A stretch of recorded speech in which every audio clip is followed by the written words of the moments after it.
আসসালামু আলাইকুম প্রিয় দর্শক, বাংলাবি স্টুডিও থেকে আপনাদের সবাইকে সাদর আমন্ত্রণ জানাচ্ছি। আমি হাসান মোহাম্মদ শামীম। একদমই নতুন একটা অনুষ্ঠান নিয়ে আমরা আপনাদের সামনে হাজির হয়েছি, যেটি নামকরণ করা হয়েছে সারাদিনের খবর, অর্থাৎ আজকের দিনে ঘটে যাওয়া সব ধরনের গুরুত্বপূর্ণ ঘটনার খবর আমরা আপনাদেরকে এই লাইভের মাধ্যমে জানানোর চেষ্টা করছি। দর্শক, যদি আপনি সাউন্ডটি শুনতে কোনো ধরনের সমস্যা হয়ে থাকে তাহলে কিন্তু আপনি কমেন্টস বক্সে জানাতে পারেন যে আসলে সাউন্ডটি প্রপারলি আপনার কাছে পৌঁছাচ্ছে কিনা। দর্শক, আজকে আপনারা অবগত আছেন যে যেটি হয়েছে করোনা লকডাউন, সারা দেশ ব্যাপী যে কঠোর লকডাউন ছিল, সেই কঠোর লকডাউনের আজকে ছিল প্রথম দিন এবং সেই প্রথম দিনে কিন্তু সারা দেশে কঠোরভাবে লকডাউন পালন করেছে সাধারণ মানুষ এবং সেই কঠোর লকডাউন কিন্তু ঠিকভাবে দেখভাল করেছে র্যাব, বিজিবি এবং পুলিশ বাহিনীর সদস্যরা। আমরা একটু দেখার চেষ্টা করব জাতীয় নিউজগুলো।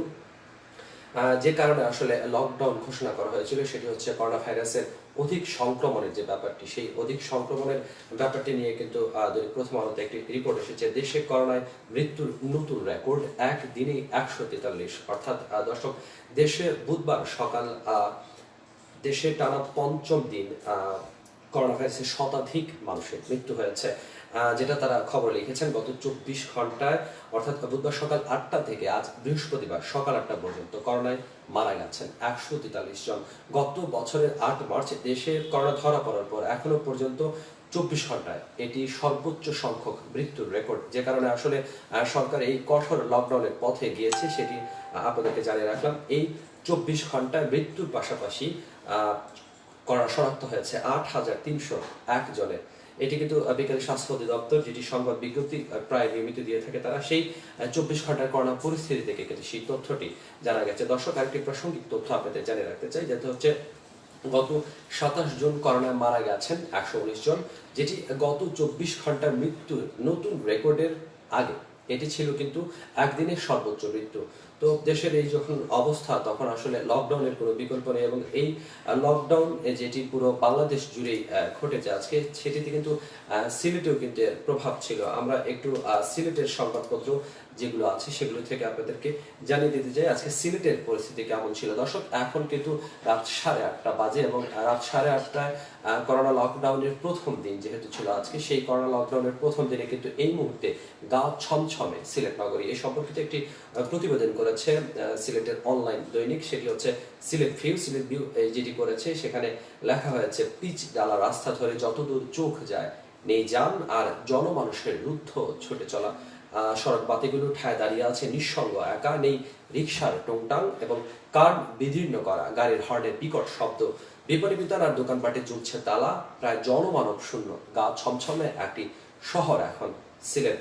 দর্শক, এই মুহূর্তে সিলেট শহরে আসলে সত্যিকার অর্থেই বাইরে কিন্তু খুব একটা মানুষজন নেই, থাকার কথা নয়। সারাদিন বিক্ষিপ্তভাবে মানুষজন কিন্তু বাইরে ছিলেন এবং আমরা দেখেছি, আমরা সারাদিনই মাঠে ছিলাম, রাস্তায় ছিলাম, রাস্তায় দেখেছি আমরা কিন্তু আজকে সারা দিন জুড়েই কিন্তু র্যাব, পুলিশ এবং বিজিবি সদস্যরা কিন্তু পুরো শহর জুড়ে টহল দিয়েছেন এবং এই টহলে কিন্তু জরিমানা করা হয়েছে। প্রাসঙ্গিক একটা তথ্য আপনাদেরকে জানিয়ে রাখতে চাই, আজকে র্যাব, বিজিবির পাশাপাশি সিটি কর্পোরেশন কিন্তু ভ্রাম্যমাণ আদালত পরিচালনা করেছিল এবং সেই ভ্রাম্যমাণ আদালত কিন্তু প্রচুর মানুষকে আজকে মাস্ক পরার ব্যাপারে সচেতন করেন এবং মাস্ক পরার ব্যাপারে যারা সচেতন হননি তাদেরকে কিন্তু তাৎক্ষণিকভাবে জরিমানা করা হয় এবং তাৎক্ষণিকভাবে জরিমানার যে টাকাটি আছে সেটিও কিন্তু উদ্ধার করা হয়।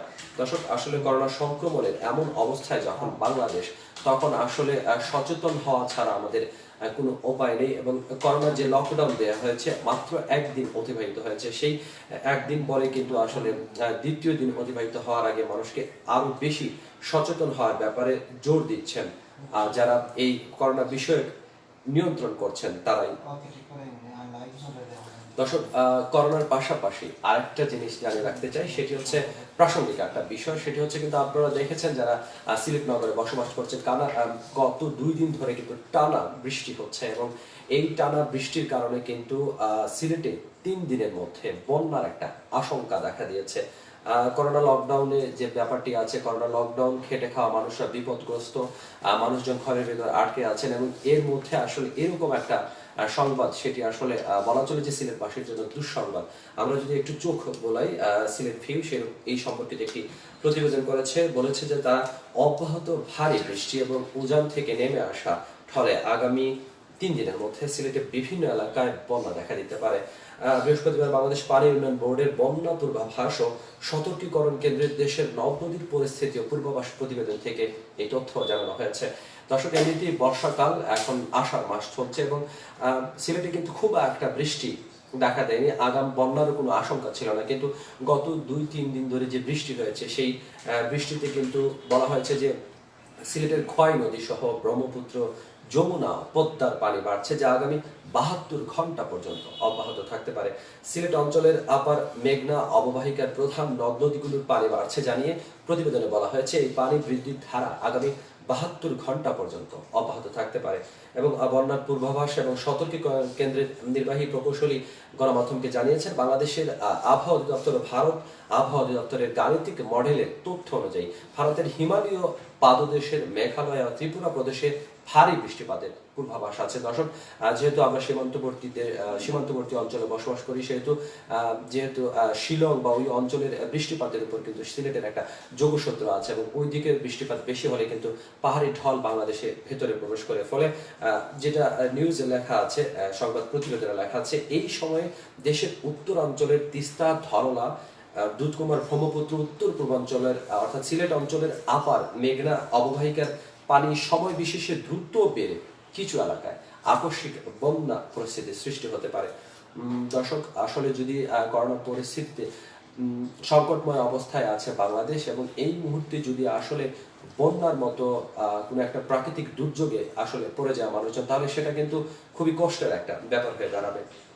দর্শক, আমরা সংযুক্ত আছি বাংলা ভিউ লাইফে, আপনাদেরকে জানাচ্ছি আসলে এই পুরো সারাদিনে ঘটে যাওয়া বাংলাদেশের চালচিত্র এবং সিলেটের, বিশেষত বাংলাদেশের সাথে, যেহেতু আমরা সিলেট অঞ্চল থেকে আপনাদের সাথে যুক্ত হয়েছি, সিলেটের চালচিত্র আপনাদেরকে জানানোর চেষ্টা করছি। দর্শক, আজকে সারাদিন ধরেই কিন্তু করোনা লকডাউনে বাংলাদেশের মানুষ, সিলেটের মানুষ কিন্তু ঘরের ভেতরে আটকা ছিলেন এবং যারা ঘরের বাইরে বের হয়েছেন তারাও কিন্তু প্রশাসনের প্রশ্নের সম্মুখীন হয়েছেন এবং বিনা কারণে কিন্তু কাউকেই বের হতে দেওয়া হয়নি এবং যারা বের হয়েছে তাদেরকে কিন্তু জিজ্ঞাসাবাদ করা হয়েছে। আমরা আশা করব সরকার যে 7 দিনের লকডাউন দিয়েছে সেই লকডাউন কিন্তু সিলেটের মানুষজন মেনে চলবেন। আরেকটি প্রাসঙ্গিক তথ্য আপনাদের সাথে শেয়ার করতে চাচ্ছি, সেটি হচ্ছে অবৈধ ও নকল মোবাইল সেট বন্ধের কাজ কিন্তু শুরু হয়েছে। দর্শক, আপনারা হয়তো ইতিমধ্যে অবগত আছেন যে আমরা জানিয়েছিলাম যেটি হচ্ছে অবৈধ নকল মোবাইল হ্যান্ডসেট, যেটি কিন্তু বন্ধে পরীক্ষামূলকভাবে ন্যাশনাল ইকুইপমেন্ট আইডেন্টিটি রেজিস্টার অর্থাৎ NEIR কার্যক্রম চালু হয়েছে আজকে থেকে। ডাক ও টেলিযোগাযোগ মন্ত্রী মোস্তফা জব্বার বৃহস্পতিবার ভার্চুয়াল প্ল্যাটফর্মের মাধ্যমে এই কার্যক্রমের উদ্বোধন করেন। আগামী 3 মাস এই কার্যক্রম চলবে, এরপর চূড়ান্ত সিদ্ধান্ত জানানো হবে। মোস্তফা জব্বার যেটি বলেছেন সেটি আপনাদেরকে একটু সংক্ষিপ্ত করে জানিয়ে দিতে চাই। সেটি হচ্ছে, টেলিযোগাযোগ প্রযুক্তির ব্যাপক সম্প্রসারণের পাশাপাশি ডিজিটাল অপরাধের বিস্তার ব্যাপক হারে বৃদ্ধি পেয়েছে। তা নিয়ন্ত্রণে আনতে না পারলে পরিস্থিতি ভয়াবহ আকারে রূপ নিতে পারে। এর সঙ্গে রয়েছে অবৈধ হ্যান্ডসেট চোরাচালান ও ডিজিটাল নিরাপত্তা। এই চ্যালেঞ্জের মোকাবেলায় NER চালু করেছেন তারা, যা এসব ক্ষেত্রে ফলপ্রসূ অবদান রাখবে। দর্শক, এই ব্যাপারটি চালু হলে আসলে যে জিনিসটা হবে সেটি বলে রাখতে চাচ্ছি, বিদেশ থেকে বৈধভাবে কিনে আনা বা উপহার পাওয়া হ্যান্ডসেট দেশে চালু করার পর স্বয়ংক্রিয়ভাবে নেট সচল হবে। এ ধরনের গ্রাহককে 10 দিনের মধ্যে অনলাইনে তথ্য বা দলিল দিয়ে নিবন্ধন করার জন্য SMS পাঠানো হবে। 10 দিনের মধ্যে নিবন্ধন হয়ে গেলে এই হ্যান্ডসেট বৈধ হিসেবে বিবেচিত হবে, আর তা না হলে হ্যান্ডসেটটি অবৈধ বিবেচনা করে গ্রাহককে SMS এর মাধ্যমে জানানো হবে। তাদের ক্ষেত্রে পরীক্ষাকালীন এই 3 মাস হ্যান্ডসেট নেটওয়ার্কে চালু রেখে পরে ব্যবস্থা নেওয়া হবে। এবং এই সম্পর্কিত বিস্তারিত প্রতিবেদন সিলেট ভিউ সহ অন্যান্য যে ওয়েবসাইট আছে, যে নিউজ পোর্টাল আছে, সেগুলোতে আপনারা পাবেন। এটি আসলে সিলেটের ক্ষেত্রে খুবই গুরুত্বপূর্ণ, কারণ সিলেটের বেশিরভাগ যে মোবাইল হ্যান্ডসেট আছে তার বেশিরভাগই কিন্তু প্রবাস থেকে আসে এবং অনেক সময় কিন্তু এই হ্যান্ডসেটগুলো ঠিকভাবে মনিটরিং করা হয় না এবং এটি আসলে সিলেটের মানুষের জন্য একটা গুরুত্বপূর্ণ টপিকস হতে পারে, যেটি আসলে আমরা আপনাদেরকে জানিয়ে রাখতে চাচ্ছিলাম। দর্শক, আরেকটি প্রাসঙ্গিক তথ্য আপনাদেরকে জানিয়ে রাখতে চাই, যেটি হচ্ছে, দর্শক, আপনারা সংযুক্ত আছেন বাংলা ভিউ লাইভে আমাদের সাথে এবং যেটি আপনাদেরকে জানিয়ে রাখতে চাচ্ছি,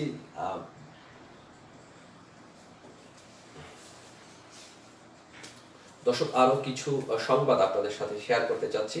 তার মধ্যে অন্যতম হচ্ছে